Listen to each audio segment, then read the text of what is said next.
¿Se alcanza a ver bien esta filmina? ¿Me escuchan bien? A ver el micrófono. ¿Sí? Bueno.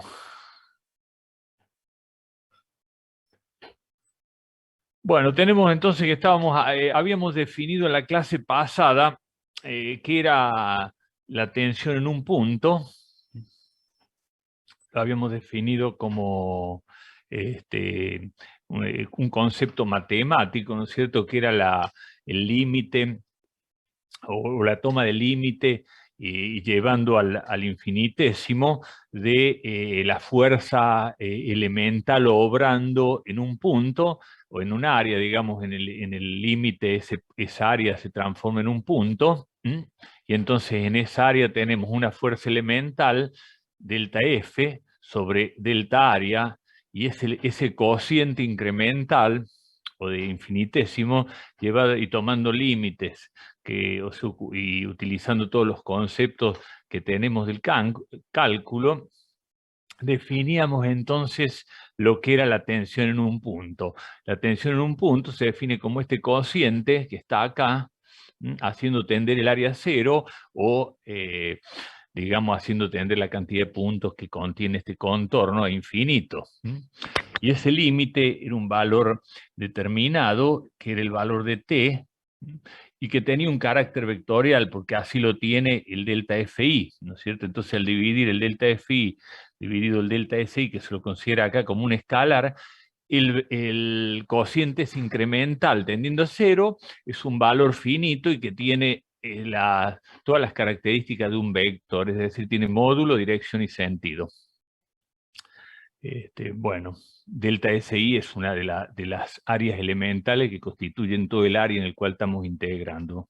Y delta FI es una fuerza elemental que sumada en toda esa área me conduce a la fuerza a la izquierda o la resultante izquierda, que debe ser necesariamente igual a la resultante a derecha por equilibrios de fuerza.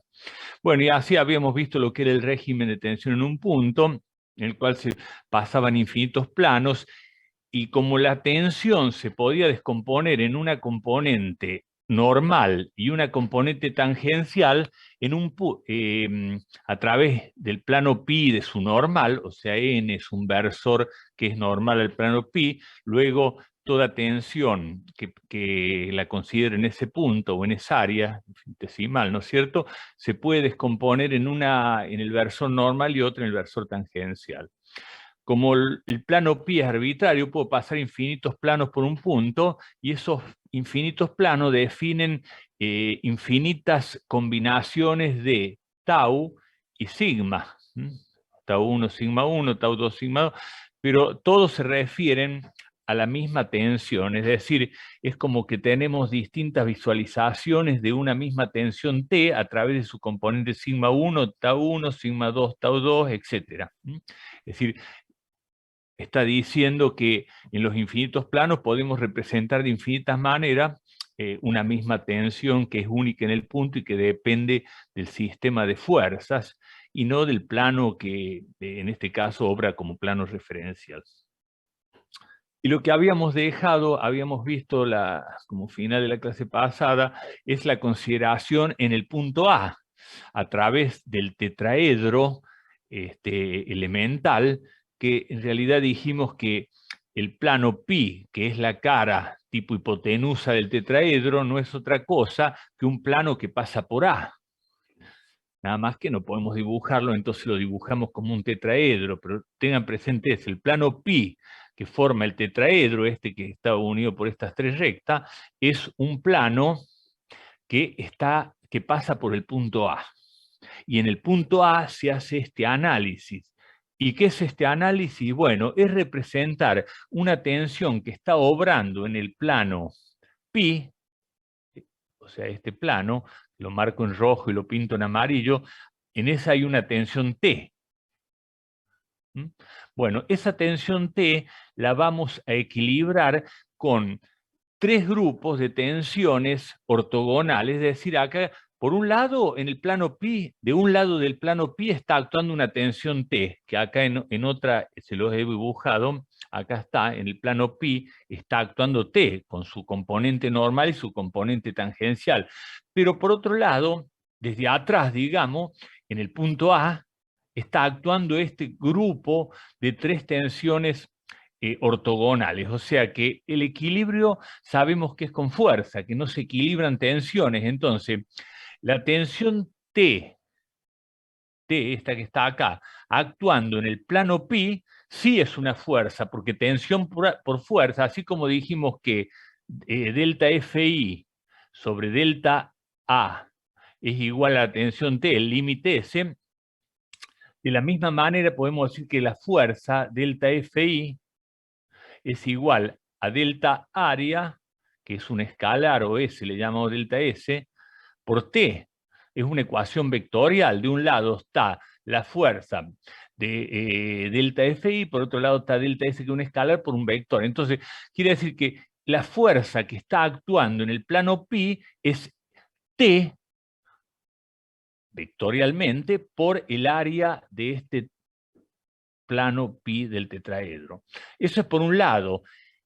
Si no tuviera equilibrio, eso movería el plano para un lado, pero del otro lado del plano hay actuando un menos Tn, digamos, cuyas componentes ortogonales, T1, T2 y T3, son, cuyas componentes ortogonales son T1, T2 y T3 vector. Es decir, que T1, el vector T1, vector, ¿no?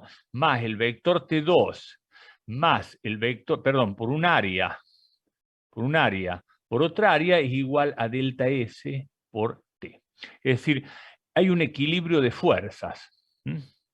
Por un lado, T actuando en el plano pi, y por otro lado, cada uno de las T1, T2 y T3 actuando en estas superficies ortogonales. Es decir, T2 está actuando en esta que les marco ahora. T1 está actuando en aquella de allá. Y bueno, y T3 en la de abajo. Entonces se hace el equilibrio de fuerzas. Bueno, para eso deben recordar un poquito qué son los planos ortogonales, cómo se define un plano tridimensional positivamente orientado respecto del producto vectorial, ¿no es cierto? Bueno, todas esas son cositas que corresponden con la geometría analítica, como así también qué son los cosenos directores. Los cosenos directores de un plano son los ángulos que forma el versor normal al plano con los 3 ejes ortogonales. Entonces tendremos el coseno de alfa, coseno de beta y coseno de gamma, que los denominamos alfa, beta y gamma. Es decir, cuando decimos alfa, beta y gamma no son los ángulos, sino que son los cosenos de los ángulos, que son los ángulos, el coseno de los ángulos, trigonométricamente hablando, que son esos valores que se refieren a los ángulos que forma el versor normal con cada uno de los ejes ortogonales. Recordemos que en trigonometría, y por eso se trabaja, se estudia trigonometría, el coseno y el seno tienen un carácter proyectante, es decir, que si yo tengo una recta y tengo un vector, y tengo un ángulo, la proyección de ese vector sobre la recta con la cual forma el ángulo es igual al vector, por ejemplo t, por el coseno de alfa. Quiere decir que cuando yo hablo de coseno es un parámetro, un valor trigonométrico que maneja una proyección. También se podría proyectar con el seno, pero acá estamos trabajando con los cosenos. Entonces, la proyección sobre una recta de un vector es igual al vector, su módulo, por el coseno del ángulo comprendido. Entonces, eso son cosas que ya las saben de trigonometría, de geometría analítica, pero a veces conviene repasarla, ¿no es cierto?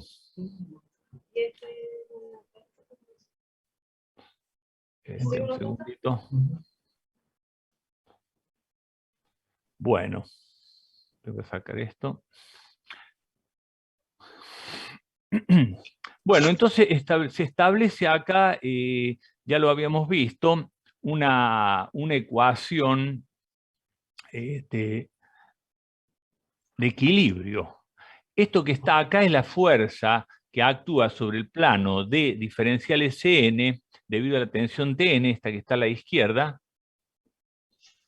la primera, perdón, y si hubiera pasado a la derecha, todos estos tres términos hubiera quedado en una situación de equilibrio entre la fuerza de Tn actuando en D diferencial Sn, con cada una de las fuerzas que actúan en los planos ortogonales. Bueno, acá pasamos a la izquierda, entonces la diferencia es igual a 0. Esto es una ecuación, recuerden entonces, de equilibrio. Acá por eso la ecuación vectorial de equilibrio es de fuerzas, no de tensiones. Bueno, y entonces, bueno, acá, ¿qué pasa? Este de la derecha es un vector por un escalar, entonces es una operación que es permitida en la álgebra vectorial, es dividir todo por un escalar. Y bueno, ¿qué escalar dividimos? Y bueno, dividimos por diferencial de Cn, y acomodando los términos tenemos esto que está acá. O sea, dividimos por diferencial de... Bueno, y como acá tienen que interpretar esto, ¿qué es? ¿Por qué alfa? Que en realidad es el coseno de alfa, es esto que está acá. Esto que está acá es esto, bueno, es el coseno de alfa. Y eso imagínenlo como que nosotros en la dirección del plano, este que está acá, diferenciales x, proyectamos el plano pi, digamos, la parcela de pi que corresponde con este triángulo, es decir, este triángulo proyectado sobre aquella cara, se lo hace a través del coseno director. Obviamente esto no lo vamos a demostrar, se puede demostrar fácilmente, es una herramienta que se puede ver en geometría analítica, ¿no es cierto?, que en el espacio la proyección de un área es el área no proyectada por el coseno en la dirección que yo quiero sacar, y sé cuál es entonces el área proyectada. Es decir, esta área con un ángulo es igual al área esta que está acá abajo. Es decir, la proyección de un área es lo mismo que proyectar un segmento. De hecho, al área se le podría conferir un carácter vectorial y se podría hacer la proyección. Hay alguien que está con ruido, a ver, voy a tratar de ver cómo puedo silenciar porque me molesta. No sé, están los micrófonos abiertos, a ver un poquito. Acá. Daniel es el que no está identificado. Buenas tardes. Sí, acá no está Dice identificado. Este que está acá. Z0N. Sí, bueno, lo voy a desactivar. Así, ¿no es cierto? Ahí está. No sé, no, traten de, el que entre en la clase, trate de estar en la clase, porque si no lo único que hace es molestar a los que están prestando atención. Es decir, no vale nada que uno entre en el Zoom y se vaya a tomar mate o lo que sea y deje el Zoom prendido, porque no es ese el objetivo de la clase. Más bien no entre a la clase y listo. Entonces tiene También que sería estar bueno que se atento. identifique, Daniel. Claro, y tiene que identificarse, si no, la próxima vez no lo voy a admitir. Bueno, estamos entonces. Bueno, entonces estamos con la proyección de las áreas, ¿no es cierto? Y por lo tanto, este equilibrio ahora se puede escribir de esta manera. ¿Y qué nos está diciendo? Que el vector Tn, que es la tensión obrante en ese pedazo de plano pi, del tetraedro, este triángulo que está acá, la tensión obrante en ese plano, está como combinación lineal de las tensiones obrantes en tres planos ortogonales a través de los escalares estos, que son los cosenos directorios. O sea que en definitiva la expresión final es esta. Y nos dice que una tensión actuando en un plano determinado pi es igual a la tensión actuando en tres planos ortogonales, cada uno multiplicado por el coseno director, que es alfa, ¿no es cierto? Alfa, recuerden que alfa es el coseno de alfa. Ahí le pone alfa por una situación de facilitar un poco la fórmula. Entonces, esto se llama combinación lineal. O sea que si yo conozco las tensiones obrantes en tres planos ortogonales, puedo obtener la tensión obrante en cualquier plano si conozco sus cosenos directores. Es decir, vamos a ver, acá yo conozco la tensión T1, T2 y T3, son datos, T1, T2 y T3, y si yo cada una de ellas los multiplico por el coseno director que corresponde al plano analizado del versor normal al plano, puedo obtener la tensión Tn, que es la tensión obrante en ese plano.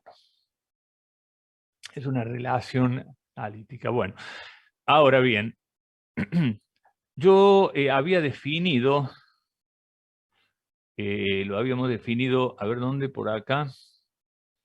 Acá, yo les había comentado ya que en cada plano, la tensión obrante, cada plano ortogonal, la tensión obrante se descompone en una normal y dos tangenciales. Y habíamos hablado sobre la nomenclatura, es decir, que en el plano ZI obra la tensión normal sigma X, que es el subíndice del eje normal al plano analizado, es decir, estamos analizando el plano ZI. ¿Cuál es la dirección normal? X. Luego la tensión normal sigma tiene esa dirección. Y las dos ortogonales se corresponden con el primer índice, se refiere a qué tensión normal asociada estamos hablando, y el segundo índice, la dirección del eje. Es decir, entonces, a sigma X, acá, está asociado tau XI, que es tau X, porque está asociada a la normal X, y Y, porque tiene la dirección del eje Y, bueno, y la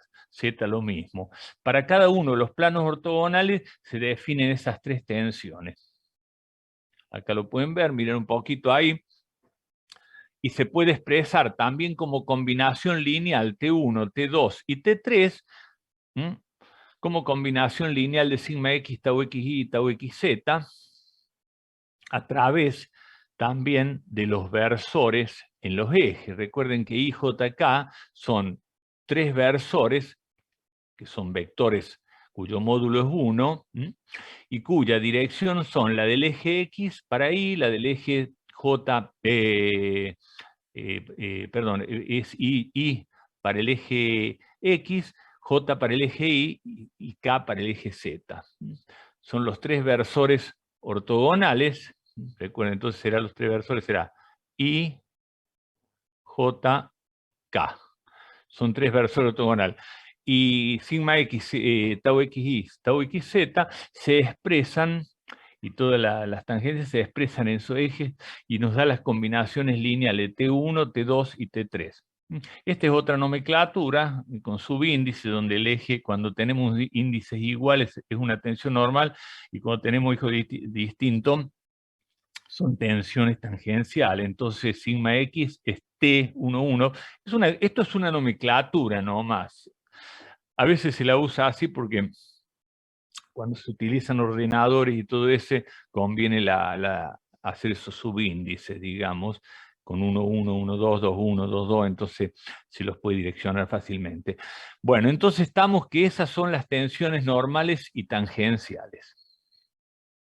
Y entonces, esta expresión que teníamos acá, que era esta que está acá, que es la combinación lineal de T1, T2, T3, se lo puede desarrollar reemplazando T1 y T2 y T3, por eso que vimos recién en la filmina, y queda algo así. O sea, esto no es otra cosa que la ecuación anterior donde se ha reemplazado T1 por esto, T2 por esto y T3 por esto. Bueno, y también Tn es un vector que se lo puede representar en componentes en los tres ejes. Por eso Tnx, Tni y Tnz, que son las componentes del vector Tn en los ejes X y Z. Bueno, y acá lo que sigue es un proceso de igualación y acomodamiento de términos, ¿no es cierto? Puedo poner eso. Acá tienen que tener presente que una ecuación de este tipo, que está acá, donde hay IJK, va a conducir a tres ecuaciones en los ejes. Es decir, si yo de este lado, de este igual que tengo acá, pongo esto, entonces voy a tener de este lado, lo escribo acá, Tn es igual a Tnx en I más Tni en J más Tn Z en K. ¿Y qué pasa? Todos los I se pueden acomodar acá, y entonces una ecuación en la cual, vectorial, en la cual de un lado tenemos componentes en I y en J, I, J, K, y del otro lado tenemos lo mismo, una igualdad de ese tipo significa que en el eje Y, X o Z, tenemos que igualar las componentes. Entonces esto que está acá surge de esta ecuación. ¿Qué es todo lo que hay en I? Bueno, es esto que está acá, de este lado, y del otro lado, esto que está acá, en J y en K. Entonces, esa ecuación vectorial en el espacio se transformó en tres ecuaciones escalares en los ejes. Esa sería la definición matemática de esto que acabo de escribir. Es decir, esto que está acá es una ecuación vectorial de tensiones en los ejes. Y de eso deduzco que tengo tres ecuaciones escalares, porque ya directamente de esta paso a esta. Porque si yo tengo que esto es la componente I versor, y acá tengo que sumar estos tres escalares, en definitiva, o sea, todos los escalares que tienen un mismo versor se suman directamente. Entonces Tnx igual a alfa por sigma x más beta por tau ix más gamma por tau zx, etc. Es decir, que finalmente esta es una ecuación escalar que proviene de esta ecuación vectorial a través del paso intermedio. Y que también puedo escribirla de esta manera. Todo esto, estas cosas que están acá, yo las paso rápidamente, digamos, porque estoy usando herramientas de la álgebra vectorial, de la álgebra matricial.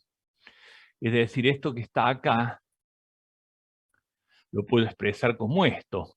¿Por qué? Porque esto es una matriz columna que está igual a una matriz por otra matriz columna. ¿Y cómo se obtenía cada uno de estos términos? Este término que está acá, que lo pongo en amarillo, es la suma de los productos de esta fila por la columna. Me va a dar esto.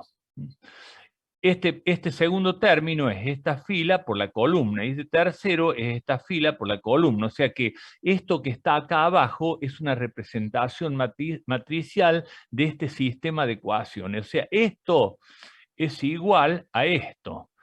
Es decir, si yo hago este producto que está acá, en la forma que nosotros conocemos, se realizan los productos de matrices, que es columna por fila, o fila por columna, obtenemos esto. Este grupo de tres filas, porque esto no es otra cosa que tres filas, ¿no es cierto? Y fíjense, si yo acá hago una por 3, y este es 3 por 3, y este es 1 por 3, o 3 por 1, es decir, habría que poner nomás esto en forma de fila. 3 por 1 me queda 1 por 3, que es esto, ¿no es cierto? Una columna con tres filas. Bueno, y en forma más sintética se puede poner así, ¿no es cierto? Ve, acá uso la nomenclatura I, y ahí está significando que eso hay que extenderlo a los tres subíndices X y Z. Pero en definitiva, esto que está acá, con mayor o menor formalismo, es la ecuación, es esto mismo.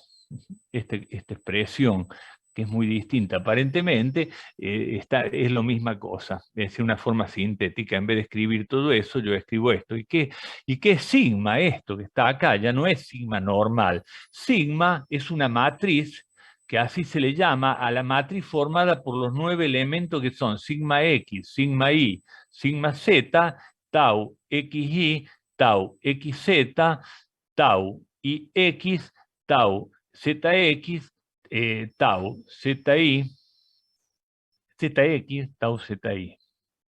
Es decir, una matriz de 9 elementos. Esta que está acá es.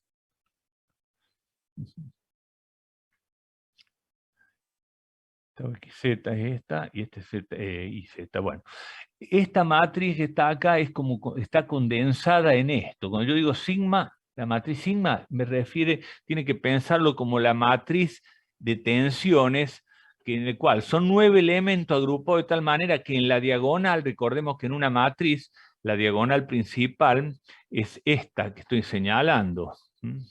Es la diagonal. principal, porque podría ser la diagonal al revés, pero la diagonal principal en una matriz se va de izquierda a derecha, de arriba a abajo. Entonces, es decir, esta es la diagonal principal. ¿Y qué hay en la diagonal principal de la matriz sigma? Las tensiones normales.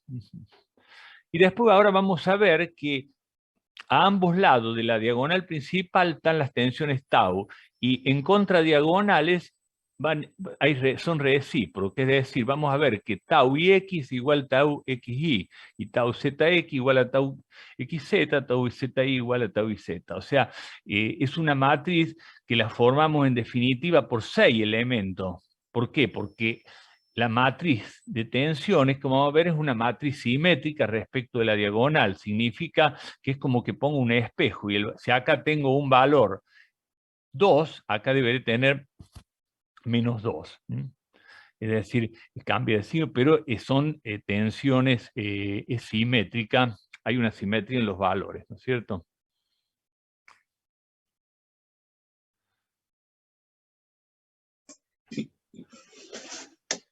Bueno,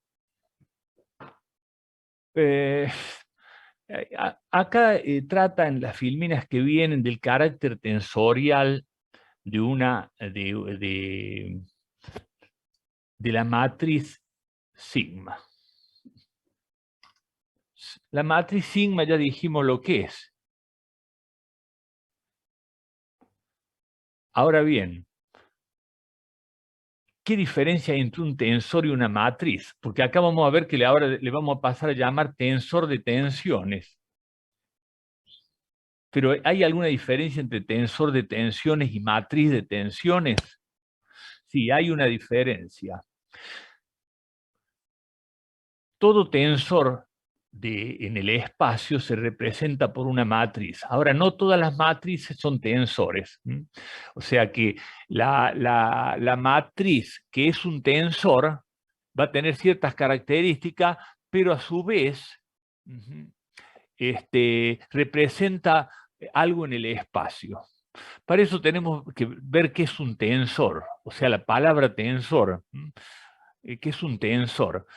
Bueno, un tensor es un ente matemático que, en definitiva, para nosotros va a representar algo en el espacio, un fenómeno. En este caso son las tensiones, pero si vamos a la mecánica racional, vamos a ver que está el tensor de inercia. Quiere decir que hay un tensor que representa otros parámetros mecánicos en el espacio, otros elementos, ¿no es cierto? En aquel caso, mecánica racional, trabajamos con el tensor de inercia y representa las inercias de un sólido en el espacio, es decir, un sólido en el espacio referido a un sistema de eje, ustedes saben que tiene los momentos de inercia principales y los momentos centrífugos, o sea, con respecto a dos ejes. Entonces, en la mecánica se representa con el tensor de inercia, y acá nosotros no trabajamos con el tensor de inercia, trabajamos con el tensor de tensiones. Y esa palabra tensor, ¿qué significa? Bueno, los fenómenos estos que nosotros estamos hablando de las tensiones en un sólido o la inercia en un sólido, son parámetros o valores independientes del sistema de eje. Es decir, si yo tengo un sólido y tengo un sistema y tensión en este punto, y yo las represento con este sistema de representación, o sea, en este triedro, tiene una representación, pero si yo agarro otro triedro, tiene otra representación, porque evidentemente las componentes son distintas, pero no me debería cambiar el carácter que tiene eso que estoy representando. Es decir, que si la fuerza por unidad de superficie de este punto es esta, independientemente de cualquier sistema que yo adopte, debería tener el mismo carácter. Es decir, si es una tensión que obra para allá y en el sólido, dentro del sólido, cualquiera sea el sistema que yo use, debería obrar de la misma manera en el sólido. Entonces hay un aspecto que es lo que esa propiedad que tiene la tensión en el sólido, eso que le corresponde al sólido, y otra cómo la represento. Entonces, lo mismo pasa con el vector. El vector es un tensor.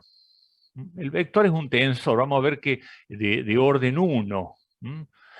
Y el tensor de tensión tiene orden 2, de segundo grado. Es decir, el vector también es un valor que es independiente del sistema. Es decir, si yo tengo un sólido, imaginen este sólido, y pongamos algo de la cinemática, el vector velocidad de este sólido, qué sé yo, 20 kilómetros por hora y en esa dirección. Si yo me pongo en distintos referenciales, el vector velocidad va a estar representado por otras componentes, ¿no es cierto? Porque hay infinitos sistemas que puede representarse, habrá infinitas componentes, pero la propiedad de la velocidad en esa dirección para el sólido debe ser independiente. Entonces el vector es un tensor, porque el tensor, esa palabra que estamos tratando de definir, es un ente matemático que es independiente del sistema de ejes, pero que en los distintos sistemas representativos o distintos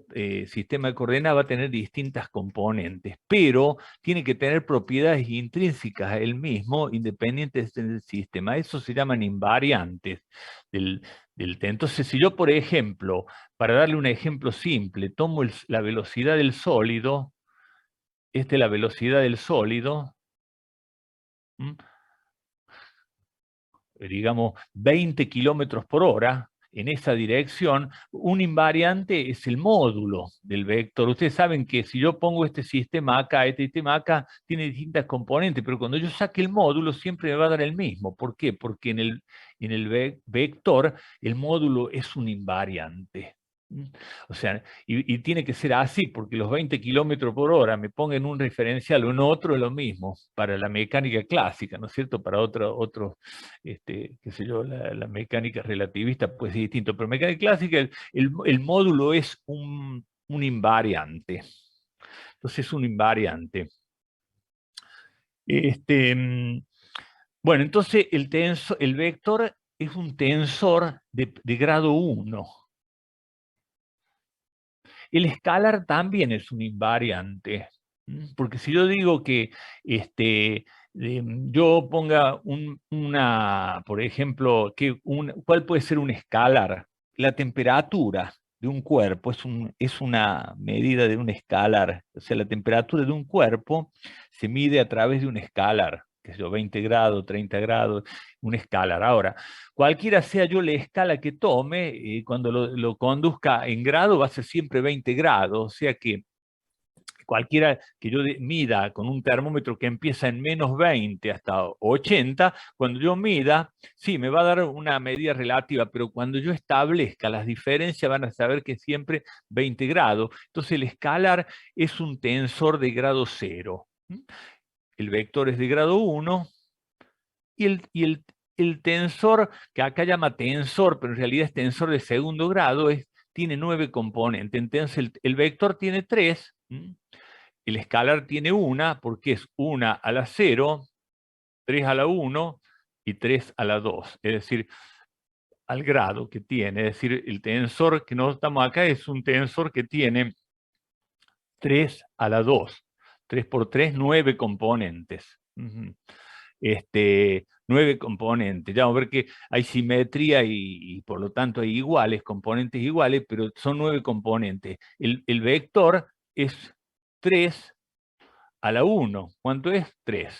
Y el escalar es 3 a la 0, que es 3 a la 0, 1. Entonces, bueno, y así se puede, en otros campos de la física se definen tensores tercer o cuarto grado, que a nosotros no nos interesa. Nosotros en la mecánica y en la mecánica estructural, específicamente en este caso, estudiamos tensores de segundo grado que tienen 9 componentes. Ahora bien, el hecho de que yo lo represente con una matriz es una forma porque facilita la operación de los tensores, pero en realidad el tensor son 9 escalares, sigma x, sigma y, sigma z, tau xy, tau xy, tau xz, tau x, etcétera, etcétera. Es decir, son 9 elementos. Yo al ordenarlo en forma matricial, me va a facilitar operaciones posteriores, pero entendamos que el tensor son 9 escalares que están ordenados de cierta manera formando una matriz para facilitar la operatividad, la operación de los tensores, ¿no es cierto? Entonces, el tensor son 9 escalares que nosotros acá, este tensor lo ordenamos en forma matricial. Bueno, me queda un minuto. Yo voy a dar el otro zoom y seguimos adelante. Compagino unos minutos y le mando el siguiente zoom para ya arrancar con el tensor de tensiones, que es lo que vamos a estudiar ahora. Sí. Vamos a dejar de compartir y le mando un nuevo zoom. Recording stopped.